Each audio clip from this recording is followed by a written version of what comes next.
मरियम औरंगज़ेब ने कहा कि वफाकी हुकूमत ने फैसला किया है कि इंक्वायरी कमीशन बनाया जाए और वज़ीर इत्तलात ने भी बताया कि मुनसिफाना तहकीकात की जाएंगी जो बैरूनी साजिश का इल्ज़ाम लगाया उस हवाले से। इस पर हमारे साथ मौजूद हैं साबिक़ वज़ीर ख़ारजा शाह महमूद कुरैशी साहब। बहुत शुक्रिया सर, आपने वक्त दिया। जुडिशल कमीशन नहीं, ये इंक्वायरी कमीशन बनाया जा रहा है और कहा जा रहा है कि इसका सरबरा कुछ ऐसा किसी ऐसे शख्स को लगाया जाएगा कि कोई उस पर उंगली नहीं उठा सकेगा उसके जो रिजल्ट आएंगे। आपसे इस हवाले से कोई मुशावरत होगी या आप चाहेंगे कि आप जो सरबरा लगाया जाए वो मुशावरत के साथ लगे?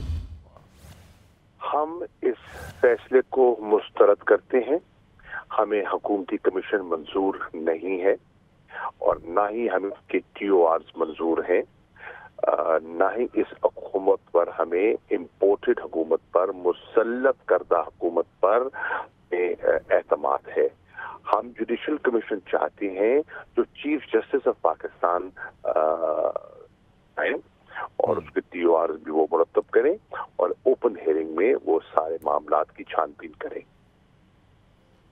ठीक, अच्छा शाह साहब ये बताइएगा कि अगर आपसे रब्ता किया जाए और कहा जाए कि मिलकर कोई ऐसा शख्स तजवीज़ा जाए कि जिसे सरबरा लगा दिया जाए कमीशन का जिस पर आपका भी एतमाद हो, फिर भी कबूल नहीं किया? पर हमें इस हुकूमत का फैसला, जिस हम हुकूमत को रिकग्नाइज ही नहीं करते, ये हुकूमत जिसके पास मैंडेट ही नहीं है, ये अवाम की नुमाइंदा हुकूमत ही नहीं है, जो चोर दरवाजे से मुसल्लत की गई है, हम इसका फैसला कबूल नहीं करेंगे।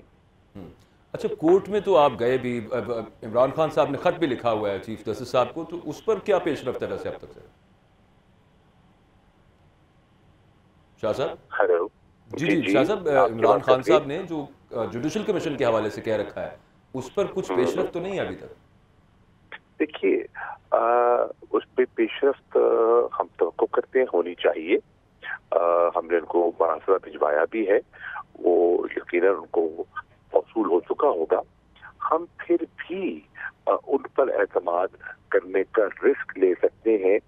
इस हुकूमत की तो कोई साख ही नहीं है भाईजान। इनकी तो आप जानते हैं कि माजी का रिकॉर्ड आपके सामने है कि किस किस्म की जालसाजियां करते रहे, किस किस्म के जाली दस्तावेजात मुहैया करते रहे। हम उन पर एतमाद करें, मुमकिन नहीं है। और आपके हवाले से उन्होंने ये कहा है कि उस कमीशन के अंदर ये भी तय किया जाएगा कि मुल्क की सलामती का बहाना बनाकर अगर गलत इन्फॉर्मेशन दी गई किसी की भी तरफ से तो उसके खिलाफ भी कार्रवाई की जाएगी। अब अगर हुकूमत बना देती है इंक्वायरी कमीशन और वो इंक्वायरी स्टार्ट हो जाती तो किसी फोरम पर चैलेंज करेंगे आप इसको? हम उसको तस्लीम ही नहीं करते, हम इस कमीशन का हिस्सा ही नहीं है। पूरी पाकिस्तानी कौम से पूछ लीजिएगा, पाकिस्तानी कौम इन पर एतमाद करती है कि नहीं, उसका फैसला करवा ले। आज एक रेफरेंडम करवा ले, क्या ये हुकूमत जो इम्पोर्टेड हुकूमत आज हम पर मुसल्लत है या पाकिस्तानियों को मंजूर है या ना मंजूर? लेकिन शाह साहब, अगर कमीशन बनता है और उसमें फॉरेन ऑफिस के लोगों को बुला के पूछा जाता है, उसके अलावा जो नेशनल सिक्योरिटी काउंसिल में लोग थे उनसे भी दोबारा चलें, अगर कमीशन बुला के पूछ लेते तो क्या आप उन लोगों पर भी एतबार नहीं होगा आपकी हुकूमत को, आपकी पार्टी को? अर्ज ये है, हम कह रहे हैं कि उनको बुला के पूछ ले, जो चीफ जस्टिस साहब का कमीशन है वो पूछ ले, लोग तो वही होंगे।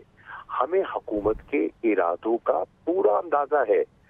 जिस किस्म की ये फेक न्यूज बनाते हैं, जिस किस्म के हमें इनके अज़ाइम पता चल रहे हैं, हमें इन पर कोई एतमाद नहीं है। जिस किस्म का ये मीडिया को कंट्रोल किए हुए हैं, जिस तरह से ब्लैकआउट किए हुए हैं, जिस किस्म का इन्हें दबाव डाला हुआ है, जिस तरह से डिस्टॉर्टेड खबरें ये पहुंचाएंगे, हमें इनकी कोई चीज कबूल नहीं है। हमें चीफ जस्टिस ऑफ पाकिस्तान का मुरतब करदा कमीशन और ओपन हेयरिंग के अलावा इनके इक़दामात कबूल नहीं है। ठीक, बहुत शुक्रिया आपके वक्त का। शाह महमूद कुरैशी साहब हमारे साथ मौजूद थे और उनका ये कहना था हुकूमत जो इंक्वायरी कमीशन बनाने जा रही है उसे कबूल नहीं करेगी पाकिस्तान तहरीक इंसाफ, और उसका जो भी नतीजा हो उनका एक ही मुतालबा है कि जुडिशल कमीशन बनाया जाए और ओपन हेयरिंग की जाए।